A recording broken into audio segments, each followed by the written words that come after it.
Hello दोस्तों, स्वागत है आप सभी व्यूवर्स का हमारे चैनल सिद्धि आईएएस पीसीएस पे।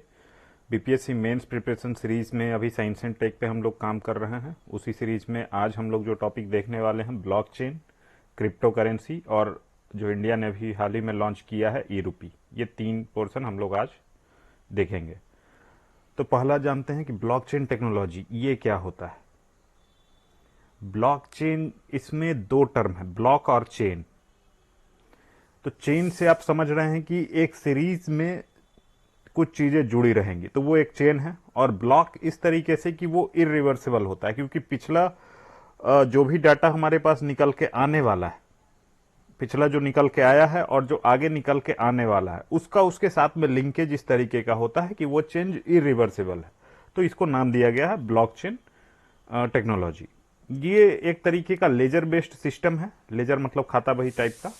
और वो जितने भी उसके मेंबर्स हैं उन सब के सिस्टम पे इंडिविजुअली सेव रहेगा। कहीं पे भी कोई चेंज मॉडिफिकेशन होता है तो उसके लिए आपको हर मोड पे जाके चेंज करना पड़ेगा, तभी वो चेंज पॉसिबल है।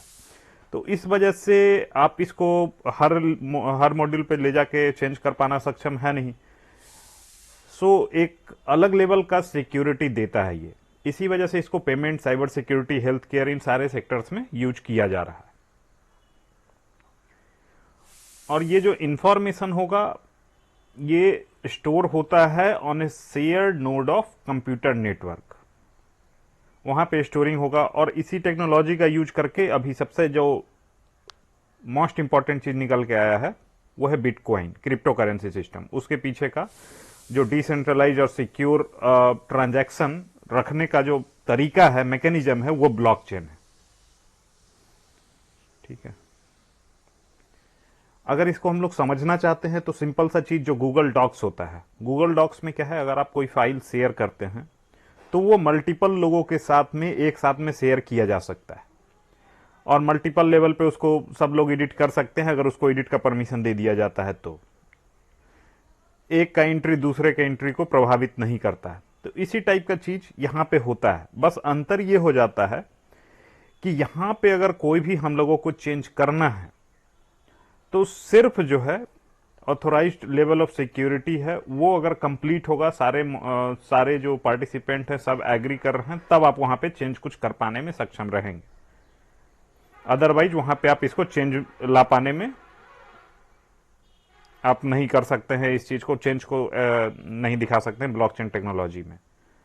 यूनिलैटरली एक साइड से इसको चेंज को नहीं लाया जा सकता है। स्टार्टिंग देखें तो स्टार्टिंग जो है ब्लॉकचेन का आया सतोशी नाकामोतो, एक सीडो नाम दिया गया।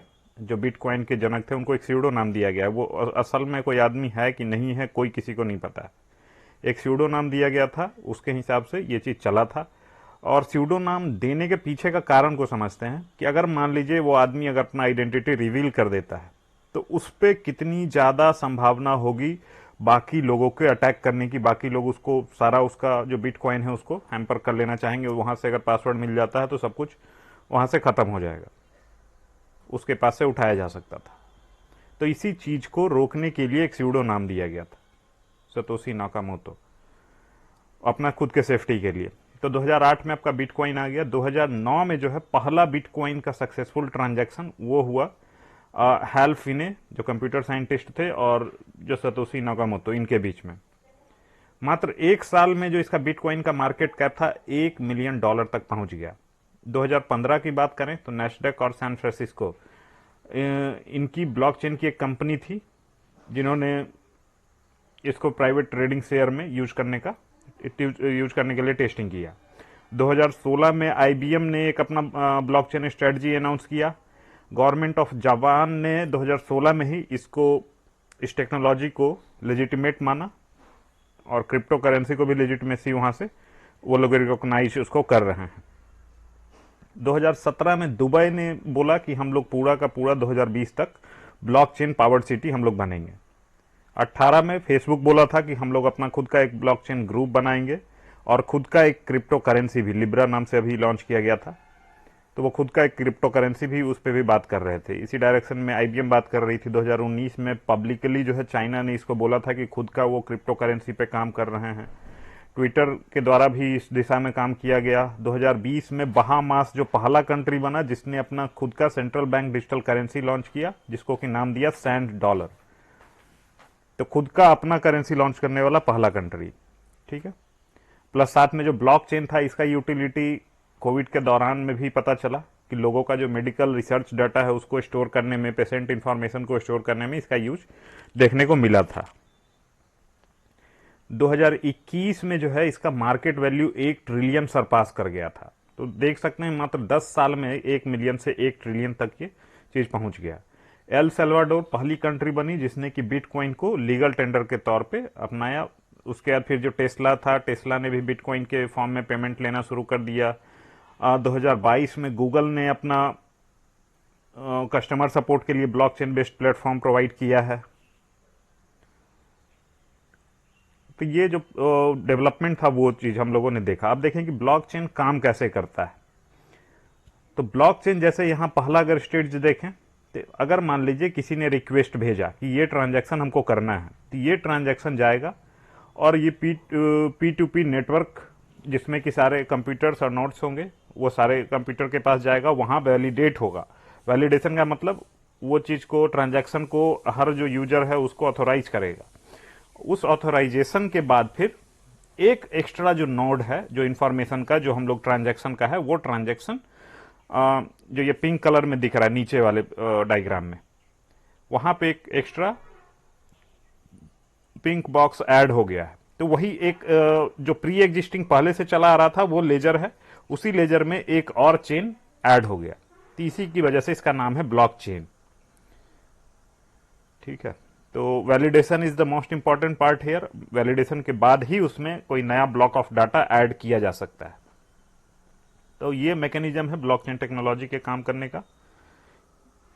अब देखिए इसमें इसी चीज को वर्ड फॉर्मेट में समझाया गया है कि each transaction occurs, it is recorded as a block of data. तो कोई भी ट्रांजैक्शन है तो वो ट्रांजैक्शन चाहे तो किसी प्रोडक्ट के रिगार्डिंग हो या किसी इंटेंजिबल एसेट, किसी आईपी या इंटेलेक्चुअल प्रॉपर्टी उसके रिगार्डिंग हो, तो वो जो भी डाटा होगा उसको एक ब्लॉक ऑफ इंफॉर्मेशन के तौर पे रिकॉर्ड करता है। उस ब्लॉक ऑफ इंफॉर्मेशन में क्या है, वो कौन है, कब है, कहां है, कैसे है, किस कंडीशन में है, वो सारी इंफॉर्मेशन उसमें हम लोग उस ब्लॉक ऑफ डाटा में रख सकते हैं। नेक्स्ट जो चीज है इसका फीचर कि each block is connected to the ones before and after it.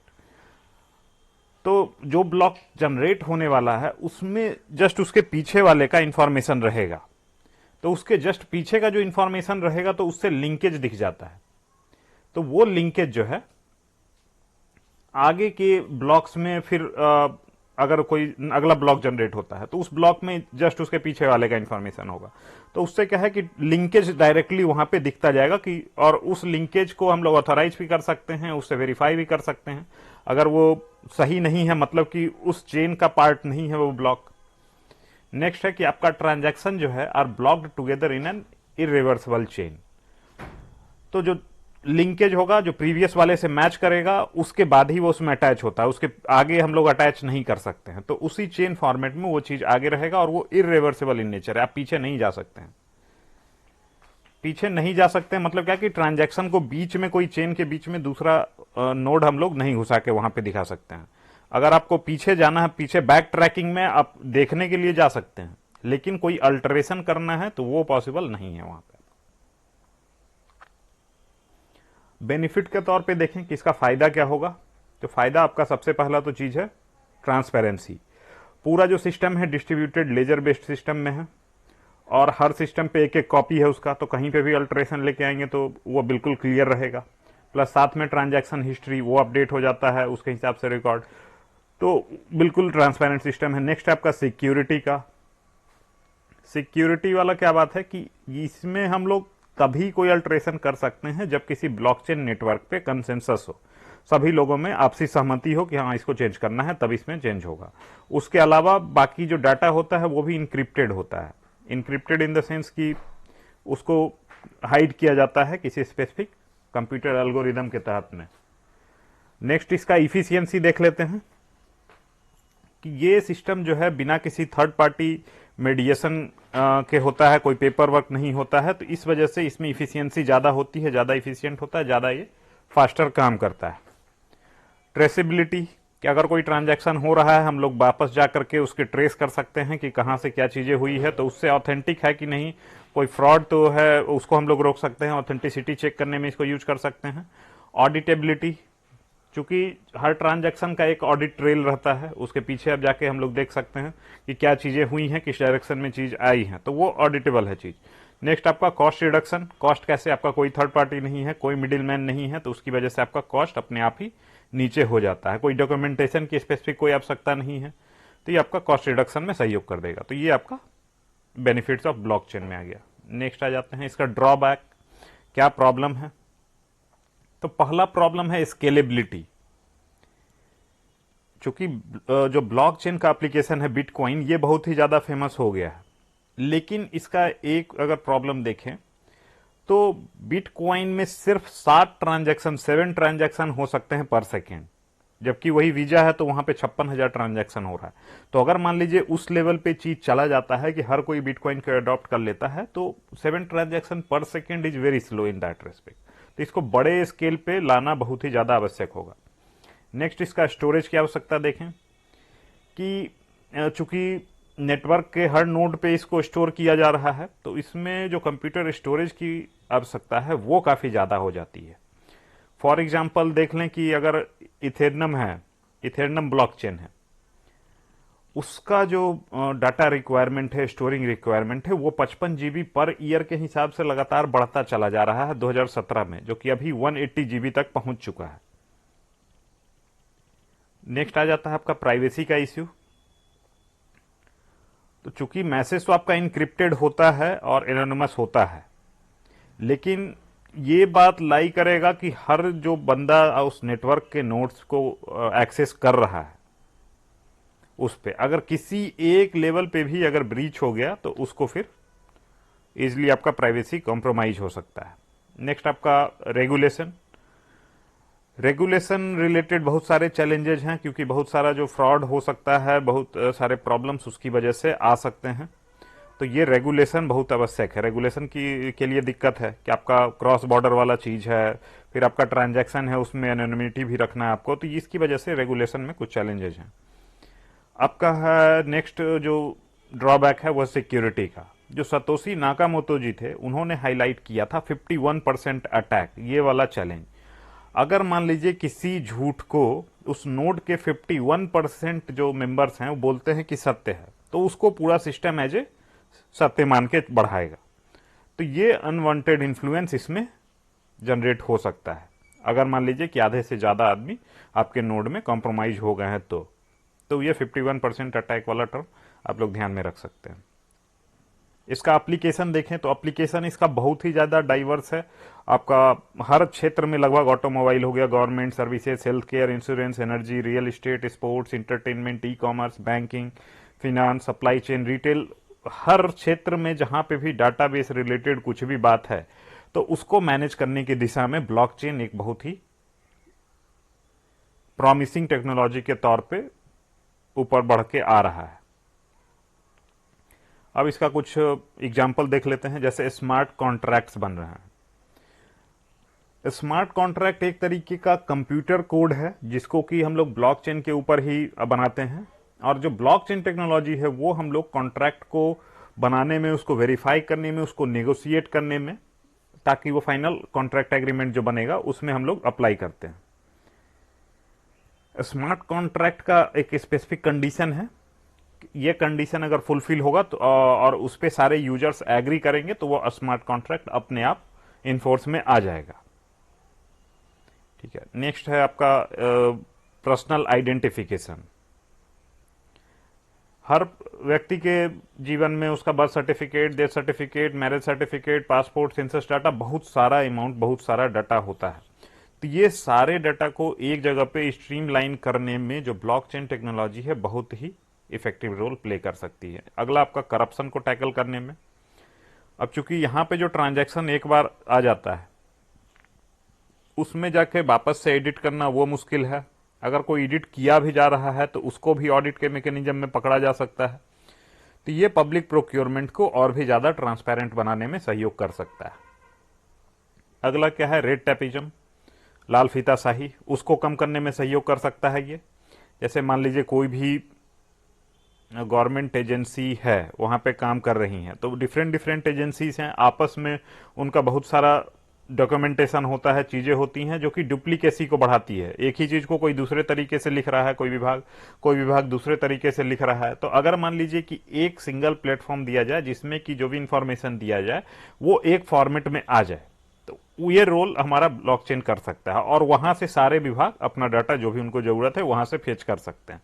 तो ये जो है रेड टेपिज्म को कम करने में काफी ज्यादा इफेक्टिव रोल प्ले कर सकता है। प्लस साथ में जो मैनेजमेंट ऑफ डाटा है उसको बेहतर करेगा, उस पर जो खर्च होता है उस पैसे को कम करेगा, और शेयरिंग ऑफ डाटा उसको बेहतर फैसिलिटेट करेगा। तो ये सारा फायदा हम लोग को इससे मिलेगा। नेक्स्ट आगे देखते हैं, आइडेंटिटी एंड लैंड राइट्स। तो जो लैंड राइट्स है उस दिशा में भी बहुत सारी कंट्रीज जैसे दुबई, इस्तोनिया, जॉर्जिया, स्वीडन, ये सारी कंट्रीज इस दिशा में काम कर रही हैं। प्रॉपर्टी राइट्स की दिशा में वो बिल्कुल आपका सिक्योर हो जाता है। वंस आप इसमें एंट्री कर दिए वो बिल्कुल 100% श्योर हो गया कि हर लेवल पे उसको एक्सेस कर सकते हैं।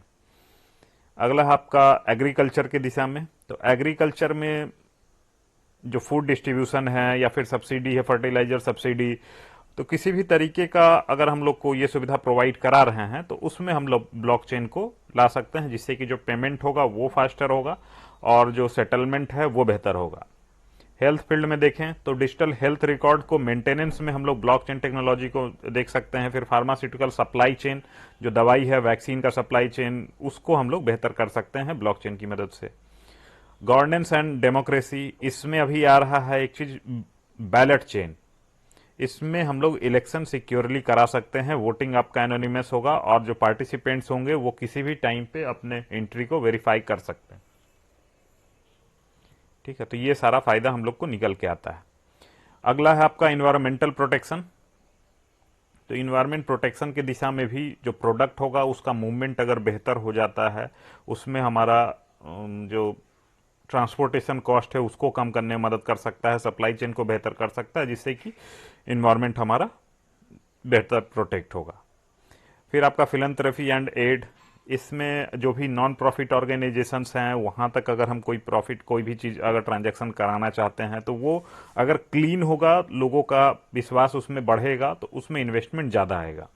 अगला आपका क्राउड फंडिंग में इसको यूज कर सकते हैं। क्राउड फंडिंग मतलब आपको लोगों से पैसा लेना है तो बिल्कुल ट्रांसपेरेंट मैकेनिज्म के थ्रू आप यहां से पैसा उठा सकते हैं। रियल एस्टेट, जो रियल एस्टेट ट्रांजैक्शंस हैं उसको हम लोग इस पर रिकॉर्ड कर सकते हैं, ज्यादा सिक्योर होगा, फास्टर होगा, पेपर वर्क कम होगा, पैसा कम लगेगा। तो ये सारा फायदा हम लोग को यहाँ पे देखने को मिलेगा। अगला है आपका ऑटोमोटिव मैन्युफैक्चरिंग, वहां पे ब्लॉकचेन काम करेगा। फाइनेंशियल एक्सचेंजेस, बहुत सारा जो क्रिप्टो करेंसी से रिलेटेड एक्सचेंजेस सामने आ गए हैं हमारे पास, तो इसमें ये भी जो है ब्लॉकचेन टेक्नोलॉजी उनको भी मदद कर सकता है हमारा इन्वेस्टमेंट को बढ़ाने में। फिर इंश्योरेंस सेक्टर में स्मार्ट कॉन्ट्रैक्ट अगर आप लागू करते हैं तो उससे रिलेटेड जो इंश्योरेंस है उसको भी अगर लिंकेज दे देते हैं तो फास्टर पेमेंट होगा। जो लेंडिंग एप्स है वहां पे कोलैटरल्स, आप कोई भी चीज अगर पैसा आपको लोन उठाते हैं तो उसके बदले में कुछ चीज आपको गिरवी रखनी होती है, तो वो गिरवी रखा तो उसी गिरवी रखे हुए प्रॉपर्टी के ऊपर आदमी 2-3 लोन उठा लेता है, तो ये सारा प्रॉब्लम होता है। अगर इसको हम लोग ब्लॉकचेन से जोड़ दें और सब लोग उसको एक्सेस कर सके तो बिल्कुल पता रहेगा कि ये प्रॉपर्टी ऑलरेडी लीज्ड है, इसको गिरवी रखा गया है, और उसको अगर तब तक अपडेट ना किया जाएगा जब तक कि फुल पेमेंट ना हो जाए प्रीवियस लोन का। तो पूरा पेमेंट हो जाएगा तो उसके बेसिस पे उसको रिलीज कर दिया जाए, जिसके बाद से फिर कोई भी जो लेंडर है उसको एक्सेस कर सकता है, देख सकता है कि ये प्रॉपर्टी फ्री है कि नहीं, उसके बेसिस पे वो लेंडिंग कर सकता है कि नहीं। तो प्रोसेस बहुत ही ज्यादा फास्ट होगा और खर्चा काफी कम हो जाएगा लेंडिंग का। नेक्स्ट आगे देखेंगे कि ग्लोबल एडॉप्शन इसका देखें किस लेवल पे चल रहा है। इस्तोनिया, जिसको कि दुनिया का ब्लॉकचेन कैपिटल कहा जाता है, इस कंट्री ने अपने ई गवर्नेंस सर्विसेज में इसका एप्लीकेशन दिखाया है। चाइना ने भी इनका ब्लॉकचेन बेस्ड सर्विस नेटवर्क है, वहां पे इसको यूज कर रहे हैं। ब्रिटेन इसको नेशनल डिजिटल ट्विन प्रोग्राम के तहत में यूज कर रहा है। ब्राजीलियन ब्लॉकचेन नेटवर्क यूज कर रहा है, मेनली गवर्नेंस की दिशा में ही यूज कर रहे हैं। यूएई स्मार्ट दुबई इनिशिएटिव लेके आई है, जिसमें कि उनका मकसद है कि फुल्ली पावर्ड बाई ब्लॉकचेन ये पहला सिटी होगा दुबई, स्मार्ट दुबई इनिशिएटिव के तहत में। इंडिया का देखें तो इंडिया ने नेशनल स्ट्रेटजी ऑन ब्लॉकचेन, इसको जो लीड कर रहा है ministry of electronics and information technology, इन्होंने ही फ्रेमवर्क बनाया है कि नेशनल स्ट्रेटजी हमारा किस तरीके का होगा। उसके तहत में क्या क्या चीजें हैं उसको हम लोग आगे देख लेते हैं। इसका जो मेन ऑब्जेक्टिव है कि हम लोग शेयर्ड ब्लॉकचेन इंफ्रास्ट्रक्चर की मदद से ट्रस्टेड डिजिटल प्लेटफॉर्म बनाएं, हम लोग अपना ह्यूमन डेवलपमेंट करें, स्किल डेवलपमेंट करें, टेक्नोलॉजिकल एप्लीकेशन डेवलपमेंट उस दिशा में बढ़ाएं, ब्लॉकचेन टेक्नोलॉजी की दिशा में हम लोग ग्लोबल लीडर के तौर पे आगे आएं, और जो सिटीजन को हम लोग सर्विस देते हैं तो उस सर्विस को, डिजिटल सर्विस डिलीवरी को और बेहतर और सिक्योर और ज्यादा ट्रस्टेड बना सकें ब्लॉकचेन की मदद से। इसमें क्या क्या चीजें हैं, स्ट्रैटेजी क्या क्या फॉलो किया गया है कि geographically distributed nodes across the country, तो ये जो है देश के हर कोने में डिस्ट्रीब्यूटेड अगर हम लोग नोड्स रहेगा, उसके हिसाब से हम लोग सिटीजन को जो भी सर्विसेज प्रोवाइड करा रहे हैं उस नोड के थ्रू एक्सेस किया जा सकता है, प्रोवाइड किया जा सकता है। नेक्स्ट आपका इंडिजिनस ब्लॉकचेन प्लेटफॉर्म बनाने पे बात की गई है, जिसमें कि जो बेस्ट प्रैक्टिसेस हैं, जो टेक्नोलॉजी है, बेस्ट टेक्नोलॉजी, उसको अडॉप्ट करके हम लोग खुद का अपना इंडिजिनस, अपना देसी ब्लॉकचेन प्लेटफॉर्म हम लोग बना सकें और उसको इंटीग्रेट कर दें हम लोग जो नेशनल लेवल सर्विसेज हैं, जैसे ई प्रमाण है, डिजी लॉकर है, उसके साथ में हम लोग इसको लिंकेज दे दें। अगला पार्ट है आपका अवेयरनेस जनरेशन, जिसमें कि MSME, government department, judiciary, law enforcement agency, इन सबको सेंसिटाइज करने की जरूरत है और उनको अडॉप्ट, इस टेक्नोलॉजी को अडॉप्ट कराने के लिए अवेयरनेस फैलाने की भी बात इस स्ट्रेटजी के तहत में है। अगला आपका पॉलिसी एंड रेगुलेशन, कि जो एग्जिस्टिंग पॉलिसी और रेगुलेशन मेजर्स हैं उसको अपडेट किया जाए। एडॉप्शन इसको कराने के लिए हम लोग फिजिकल और नॉन फिजिकल इंसेंटिव दें, लोगों को उस तरीके से आगे आए, लोग उससे जुड़े। ह्यूमन डेवलपमेंट करने के लिए फ्यूचर स्किल्स प्राइम प्रोग्राम, इसके तहत में ब्लॉकचेन को भी शामिल किया गया है। मल्टी इंस्टीट्यूशनल अप्रोच यहाँ पे फॉलो किया गया, जितने भी स्टेक होल्डर हैं, गवर्नमेंट है, एकेडमी हो गया, स्टार्टअप हो गई, इंडस्ट्री हो गई, इन सबको शामिल करने पे जोड़ इसके तहत में दिया गया है। और साथ में ब्लॉकचेन एडवाइजरी काउंसिल और स्टीयरिंग कमेटी, ये भी कंस्टिट्यूट किया जाएगा इस स्ट्रेटजी के तहत में। तो ये स्ट्रेटजी में नेशनल स्ट्रेटजी फॉर ब्लॉकचेन, इसके तहत में ये बात थी। आगे आते हैं कि कुछ कुछ और स्टेप लिया गया है, जैसे सेंटर ऑफ एक्सीलेंस ये बनाने का बात किया गया है। और नीति आयोग ने जो Gujarat Narmada valley fertilizer and chemical limited है, उसके कोलैबोरेशन में ब्लॉकचेन बेस्ड सिस्टम डेवलप किया है, जिसको कि वो फर्टिलाइजर सब्सिडी के लिए यूज करने जा रहे हैं। तो ये प्रैक्टिकल एप्लीकेशन अगर कहीं पे आता है तो आप इसको एज ए उदाहरण लिख सकते हैं। फिर ब्लॉकचेन एंड डिजिटल एजुकेशन, तो हमारा जो new education policy, national education policy रही 2020 वाली, उसमें बहुत सारे उसके ऑब्जेक्टिव्स को फुलफिल कर सकता है। जैसे उसका एक फीचर है multiple entry and exit structure. तो मल्टीपल एंट्री एग्जिट में एक स्टूडेंट के पास वेरियस स्ट्रीम्स में जाने का, उससे वापस निकलने का, दूसरे स्ट्रीम में जाने का, तो ये सारा चीज वो एक्सेस कर सकता है। तो इसको मैनेज करने के लिए हम लोग ब्लॉकचेन का यूज कर सकते हैं। अगला है डिस्प्ले स्किल बैचेज। अगर मान लीजिए जो भी सर्टिफिकेट मिला है उसको ब्लॉकचेन पे ही स्टोर किया जाता है। अगर कोई टीचर है उसको उसी प्लेटफॉर्म पे स्टोर कर दे, वो सारा सर्टिफिकेशन उसके पास है और उसको डिस्प्ले करता है, उसके बेसिस पे बच्चे को भी पता होगा कि कितना ज़्यादा टीचर में क्वालिटी है कि नहीं है। सिमिलरली जो स्टूडेंट्स होंगे वो भी अगर जो स्किल अटेन कर लेते हैं, जो उनके पास क्षमता डेवलप हो जाती है, उसको भी वो आगे दिखा सकते हैं, जो कि फ्यूचर प्रोस्पेक्ट में उनके लिए काम आ सकता है। फिर स्कॉलरशिप इकोसिस्टम में आपका काम करेगा कि जो भी एकेडमिक एक्सीलेंस दिखा रहे हैं, जो लोग अच्छा पढ़ाई कर रहे हैं, उनको स्कॉलरशिप अगर देना है तो उनके लिए बिल्कुल फुल प्रूफ एक सिस्टम ब्लॉकचेन की मदद से बनाया जा सकता है। रिकॉर्ड कीपिंग में जो बच्चे की daily day to day information है, जैसे स्कूल का अटेंडेंस रिकॉर्ड है, एक्स्ट्रा करिकुलर एक्टिविटी है, से लेकर के आपका जो डिग्री कॉलेज आप ले रहे हैं उसके रिगार्डिंग इंफॉर्मेशन, वो सारी चीजें यहाँ पे रखा जा सकता है। इसको एजुकेशनल इंस्टीट्यूट चाहे तो वेरिफिकेशन के लिए एक्सेस कर सकते हैं, जो रिक्रूटर्स होंगे वो वेरीफाई कर सकते हैं।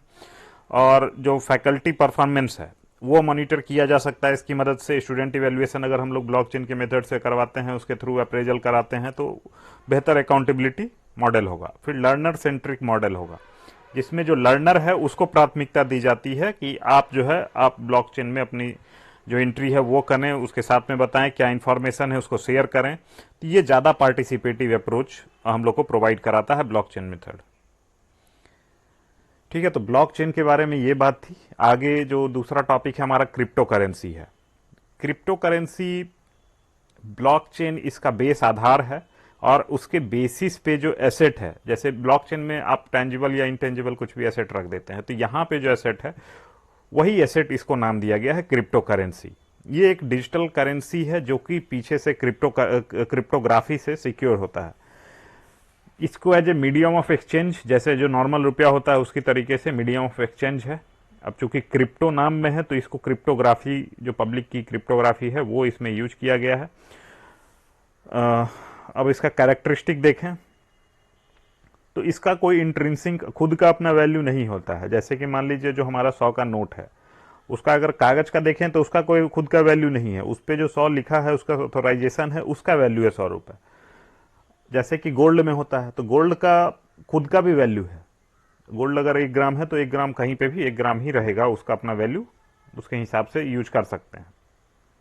लेकिन इसमें जो नॉर्मल रुपी होता है, नॉर्मल डॉलर होता है, नॉर्मल जो करेंसी होती है, उसी की तरह इसका कोई इंट्रिंसिक वैल्यू नहीं होता है खुद का। किसी भी सेंट्रल बैंक के द्वारा बैक नहीं किया गया है क्रिप्टो करेंसी को। इन जनरल कोई फिजिकल फॉर्म नहीं होता है इसका, और कोई सेंट्रल बैंक इसके सप्लाई को डिटरमिन नहीं करता है। जो नेटवर्क है वो कंप्लीटली डिसेंट्रलाइज्ड होता है और जो भी ट्रांजैक्शंस होते हैं जो यूजर्स हैं उनके द्वारा ही किए जाते हैं। अभी बात चल रही है कि इसको रेगुलेट करना है। क्यों रेगुलेट किया करने की आवश्यकता है इसको? तो क्यों में पहला पॉइंट आता है to prevent market manipulation and protect investor. अभी हमने हाल ही में देखा कि इसके मार्केट को कितना ज्यादा मैनिपुलेट किया जा सकता है, क्योंकि इसका प्राइस सडनली से बहुत नीचे से बहुत ऊपर, फिर बहुत ऊपर से बहुत नीचे, ये इतना ज्यादा अप्स एंड डाउन, इतना ज्यादा जो वॉलेटिलिटी है उसको हम लोग को ध्यान में रखने के लिए उसको कहीं ना कहीं से एक फैक्टर चाहिए जो कि रेगुलेट कर पाए। जैसे अभी कुछ दिन पहले ही इलॉन मस्क ने स्टेटमेंट दे दिया कि बिटकॉइन को ले रहे हैं।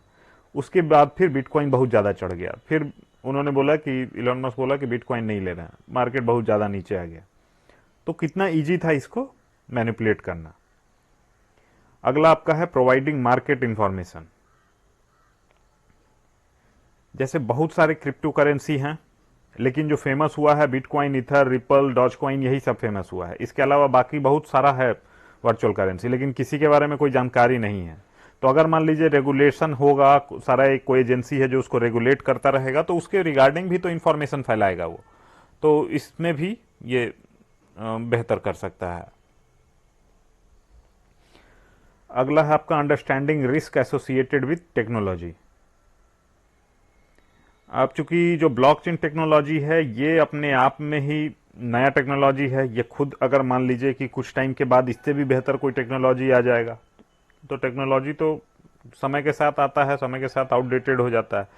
तो वो इंफॉर्मेशन, वो जो इंफ्रास्ट्रक्चर है उसको रेगुलर अपडेट करने के लिए अगर एक रेगुलेशन रहेगा तो उस मार्केट के ग्रोथ करने में ज़्यादा फायदा मिलेगा, और जो उसमें इन्वेस्टर्स हैं उनको भी पता रहेगा कि क्या इसमें रिस्क है। उसके बेसिस पे अगर वो इन्वेस्ट करना चाह रहे हैं तो इन्वेस्ट करेंगे। अगला क्या है, अकाउंटेबिलिटी, ये इंश्योर करेगा। जैसे जो क्रिप्टो करेंसी है उसमें ऑनलाइन फ्रॉड की सिचुएशन काफ़ी ज़्यादा है, उसमें हैकिंग वैकिंग वाला जो साइबर अटैक्स हैं वो काफ़ी कॉमन है। जो भी साइबर अटैक्स हो रहे हैं उसमें डिमांड किया जाता है कि हम लोग को क्रिप्टो करेंसी में पैसा दो, तो ये काफ़ी ज़्यादा इसमें संभावनाएं हैं। तो यहाँ पे जो इन्वेस्टर है उसके मनी को प्रोटेक्ट करने के लिए उसका रेगुलेशन आवश्यक है। नेक्स्ट फैक्टर आपका मनी लॉन्ड्रिंग। इसको बहुत बार बोला गया है कि जो मनी लॉन्ड्रिंग है उसके लिए इसका यूज किया जा रहा है क्रिप्टो करेंसीज का।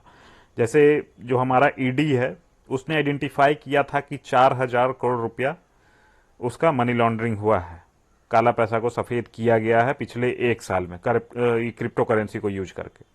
ये एक उदाहरण है, इसके अलावा बहुत सारा ट्रांजैक्शन होता है। अगला क्या है कि इस ट्रांजैक्शन को टैक्स करके जो टैक्स रेवेन्यू है वो सरकार कमा सकती है। क्योंकि जो पिछला साल था उसमें 10 करोड़ इंडियंस ने लगभग इन्वेस्टमेंट किया था। टोटल इन्वेस्टमेंट जो था 10 मिलियन से ज़्यादा का था इंडियंस के द्वारा। तो एक तो आपका टैक्स रेवेन्यू भी निकल के आ जाता है, प्लस ट्रांजैक्शंस वो ट्रैक करने में भी मदद होगी। इस वजह से इसका रेगुलेशन होना जरूरी है। अब गवर्नमेंट के द्वारा देखें कि गवर्नमेंट क्या क्या है तरीका, क्या स्टैंड रहा है।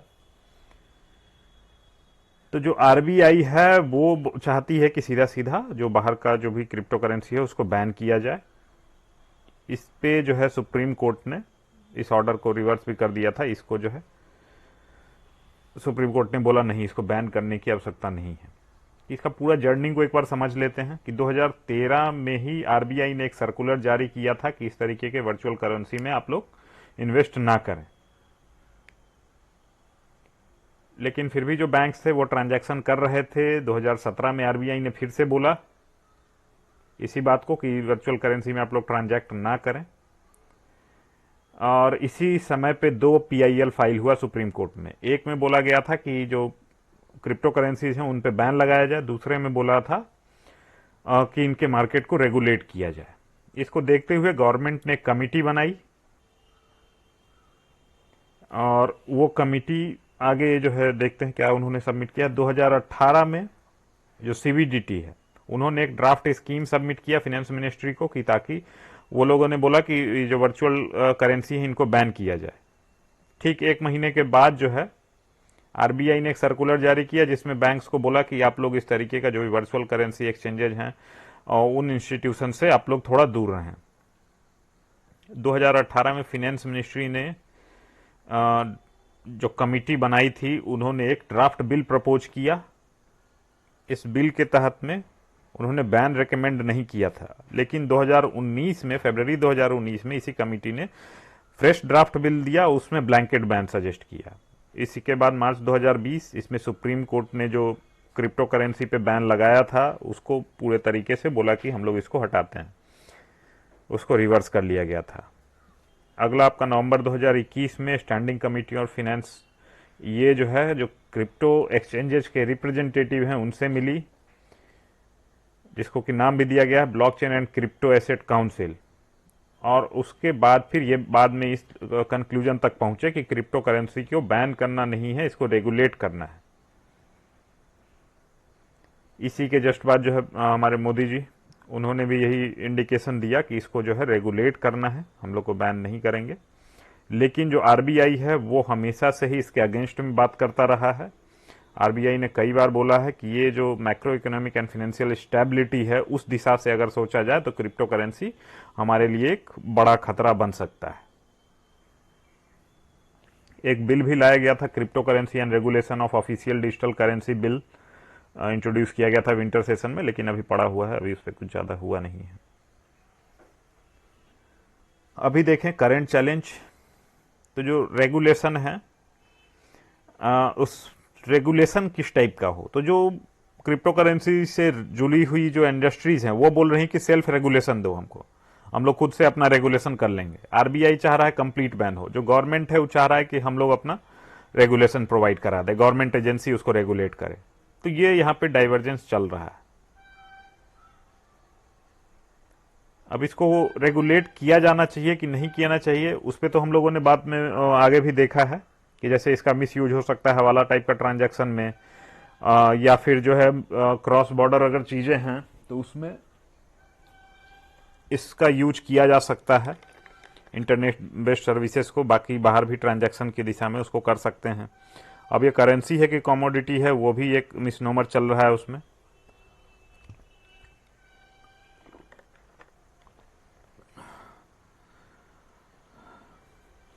तो इंडिया में जो है बोला गया कि इसको हम लोग रेगुलेट करें और उसको रेगुलेशन की दिशा में काम करने की जरूरत है। नेक्स्ट आपका कैपेसिटी टू रेगुलेट। अगर हम लोग रेगुलेट करते भी हैं तो उस लेवल का हमारे पास रेगुलेशन का टेक्नोलॉजी है कि नहीं, उस लेवल का एक्सपर्टीज है कि नहीं। अगला इशू जो हमारा रेगुलेशन में आ रहा है वो आपका private and public crypto currency, कि पब्लिक किसको बोलेंगे, प्राइवेट क्रिप्टो करेंसी किसको बोलेंगे। तो जो आपका सेंट्रल बैंक डिजिटल करेंसी जो हमारा आरबीआई लेके आया है किस के तहत में आएगा, पब्लिक में आएगा, प्राइवेट में आएगा, तो ये थोड़ा सा क्लैरिटी नहीं है। इसका वे फॉरवर्ड क्या है कि आप इसको बैन ना करें, क्योंकि अंडरलाइंग जो टेक्नोलॉजी है वो काफी बेहतर है। आप रेगुलेशन लेके आए और रेगुलेशन पे जो डिसीजन लें वो कंसेंसस बेस्ड हो, सभी लोग इसमें आए। और कैसे रेगुलेट करना है, तो इस दिशा में कुछ कुछ एग्जांपल्स हैं। जैसे इजराइल इसको रेगुलेट कर रहा है, उस पर टैक्स भी कर रहा है, तो वो कैसे काम कर रहा है इसको आपको दिखाना पड़ेगा। फिर आपका डिजिटल करेंसी है, इसको बहुत सारा प्रॉब्लम को सॉल्व कर सकता है, तो इसकी वजह से इंडिया उस पोटेंशियल को मिस नहीं करना चाहेगा, इसको टोटली बैन करके। ठीक है। खुद का भी जो हमारा सेंट्रल बैंक अपना टेक्नोलॉजी डिजिटल रूपी के तौर पे लेके आ रहा है, तो वो भी चीज़ निकल के आ रहा है। तो कंप्रीहेंसिव क्रिप्टो करेंसी बिल, ये जो है हमारा समय की मांग है, हम लोग इसी डायरेक्शन में आगे बढ़ सकते हैं। ये आपका क्रिप्टो करेंसी, उससे रेगुलेशन की रिगार्डिंग में जो भी बात है वो हम लोगों ने कंप्लीट कर लिया। आगे आ जाते हैं हमारा सेंट्रल बैंक डिजिटल करेंसी ई रूपी। तो सीबीडीसी बोला गया है, ये आरबीआई के द्वारा एक लीगल टेंडर माना गया है, जो कि डिजिटल फॉर्म में रहेगा। इसका जो वैल्यू रहेगा, जो हमारा नोट है हाथ में, उसी के बराबर रहेगा और उसी टाइप से एक्सचेंजेबल भी रहेगा। लेकिन ये इसको रखने के लिए आपका कोई ऐसा आवश्यक नहीं है कि आपका बैंक में अकाउंट भी होना चाहिए। ठीक है, आप डायरेक्टली जो है आरबीआई इसको डील करता है। इसको जो है लॉन्च किया गया है, लॉन्च करने में जो है कोई इंटरमीडियरी नहीं रहेगा ई रूपी में, डायरेक्टली जो आरबीआई है इसको वो डील करेगा। कोई इंटरमीडियरी, कोई फैसिलिटेटर इसमें कुछ नहीं है। कोई अगर मान लीजिए कि पब्लिक सर्विस डिलीवरी है, वहां पे लीक प्रूफ डिलीवरी ऑफर कर रहा है, ये जो भी गवर्नमेंट स्कीम्स है वहां पे इसको यूज कर सकते हैं हम लोग।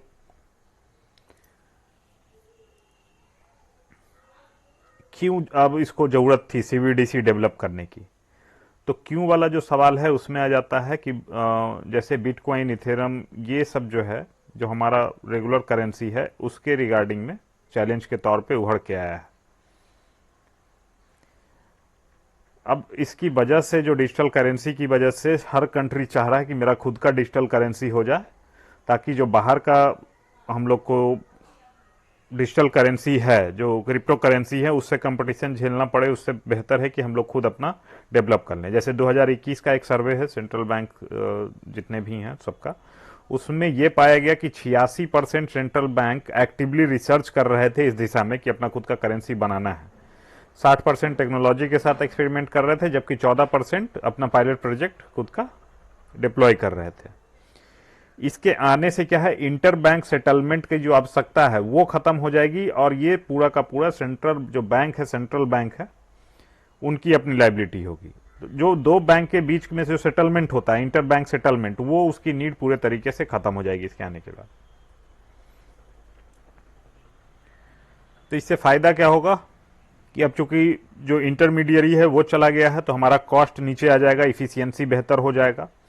क्रॉस बॉर्डर पेमेंट है वो ज़्यादा फास्टर होगा। Money laundering, terror financing, tax evasion, इसको कैप्चर करने में, जो भी आप बिटकॉइन या इथर के थ्रू यूज हो रहा है, उसको कैप्चर करने में सहयोग मिलेगा इसकी मदद से। ठीक है, आगे आ जाते हैं। तो आरबीआई ने जो रिसेंटली लॉन्च किया है अपना ई रूपी रिटेल यूजर्स के लिए, दो टाइप का आने वाला है, रिटेल और होलसेल के लिए। रिटेल वाला सबके लिए ओपन होगा, जबकि जो आपका होलसेल सीबीडीसी है, ये सेलेक्टेड फाइनेंशियल इंस्टीट्यूशंस के लिए ही रिजर्व रहेगा, जो कि मेनली इन्वेस्ट करेंगे गवर्नमेंट सिक्योरिटी में, इंटरबैंक मार्केट में, कैपिटल मार्केट में। जो बड़ा जो इन्वेस्टर है उसके लिए होलसेल सीबीडीसी दिया है, और जो रिटेलर है उसके लिए रिटेल ई रूपी दिया है। अभी करीब करीब 100 डिजिटल करेंसीज हैं जो कि ग्लोबल सेंट्रल बैंक्स हैं उनके द्वारा जारी किया गया। For example e naira Nigeria का है, फिर बहामान का सैंड डॉलर, उसको हम लोगों ने पहले ही देखा है। तो जो भी सेंट्रल बैंक्स इसको लेके आ रहे हैं, उनका अपना अपना अलग अलग मकसद है जिसकी वजह से ला रहे हैं। लेकिन जो बहामास है उसका मकसद है कि बहुत सारे लोग हैं उन तक फाइनेंशियल इंक्लूजन नहीं हो सका है उनका, क्योंकि बहामास बहुत सारे आइलैंड से मिला करके बना हुआ है, तो कनेक्टिविटी का इशू होता है। इसको टैकल करने के लिए बहामास अपना खुद का डिजिटल करेंसी लेके आया है, सैंड डॉलर इसको नाम दिया है। ये एक एडिशनल एडवांटेज के तौर पे हम लोग देख सकते हैं। अभी देखें कैसे काम करेगा। जो यूजर होगा वो अपना उसका खुद का डिजिटल वैलेट होगा, जैसे पेटीएम वैलेट या इस टाइप का वैलेट होता है, उसका इस टाइप का कोई वैलेट होगा, आपके मोबाइल फोन में स्टोर होगा, आरबीआई इसको टैकल करेगा। ट्रांजैक्शन जो है पर्सन टू पर्सन या पर्सन टू मर्चेंट इस बेसिस पे होगा। पेमेंट करने के लिए जो क्यूआर कोड हम लोग इसमें यूज करते हैं जनरली यूपीआई पेमेंट में, उसी टाइप का क्यूआर कोड होगा और इसी तरीके से ये काम करेगा। अब चूंकि ये पैसा जो है ऐसे ही जमा रहेगा तो इस पे कोई इंटरेस्ट वगैरह कुछ इसको नहीं मिलेगा, किसी बैंक के पास तो डिपॉजिट है नहीं। इसका फायदा देखें तो फायदा आपका फिनेंशियल इंक्लूजन, डॉलर पे जो हमारी डिपेंडेंसी है उसको कम करने में मदद मिलेगा। वो कैसे? क्योंकि जो बाकी मेंबर्स कंट्री हैं उनके साथ में हम लोग डिजिटल रूपी के मदद से ट्रांजैक्शन कर सकते हैं। जैसे हम लोग रसिया, यूएई, सऊदी अरेबिया इनके साथ में जो भी ट्रेड कर रहे हैं उस ट्रेड सेटलमेंट के लिए हम लोग अभी डिजिटल रूपी का यूज करने वाले हैं। फिर आपका जो cost of printing, transporting, storing and distributing the currency है वो हमारा कम हो जाएगा। ये सारा कुछ है तो इन्वायरमेंट फ्रेंडली रहेगा, आपका कॉस्ट इफेक्टिव रहेगा चीज। फिर जो भी प्रॉब्लम्स हैं risk associated with private crypto currency, जैसे आपका टेरर फाइनेंसिंग है, मनी लॉन्ड्रिंग है, उसको हम लोग सीबीडीसी की मदद से खत्म कर सकते हैं। जो इंटर बैंक सेटलमेंट की आवश्यकता है वो पूरे तरीके से समाप्त हो जा रही है। जो इंडियंस बाहर हमारे काम कर रहे हैं वो अपना सेविंग यहाँ बहुत इजीली भेज सकते हैं। रेमिटेंस जो है डिजिटल मीडियम का यूज करते हुए आसानी से भेज सकते हैं। ये सारा इसका बेनिफिट रहेगा, एडवांटेज। चैलेंजेस क्या क्या है? तो चैलेंज आपका प्राइवेसी एंड सिक्योरिटी, जो भी डिजिटल करेंसी के साथ में वो इसमें भी रहेगा। अगला हिंड्रेंस है आपका डिजिटल इलिटरेसी। तो हमारा जो डिजिटल लिटरेसी की जो रैंकिंग है, इंटरनेट लिटरेसी, उसमें हम लोग 120 देशों की सूची में 73वें नंबर पे आते हैं। अब साथ में अगला चीज की जो डिजिटल सर्विसेज हैं वो लोकल लैंग्वेज में नहीं है, तो ये हमारा फाइनेंशियल लिटरेसी की दिशा में एक मेजर बैरियर बन रहा है। अगला एक चैलेंज के तौर पे दिख रहा है कि जो पैसा है वो बैंक अकाउंट से उठ के डिजिटल वैलेट में जाके शिफ्ट हो जाएगा। तो जो अगर बैंक में रहता है तो बैंक उस पैसे पे उसको यूज करके लोन देती है, उस पे पैसा कमाती है, उसके बेसिस पे जो सर्कुलेशन है मनी का वो चलता रहता है। अगर वो डिजिटल वैलेट में जाके रुक जाता है तो वो सर्कुलेशन फिर कैसे होगा? सर्कुलेशन होगा नहीं। तो ये पूरा के पूरे इकोनॉमी को यहां पे रोक दे सकता है।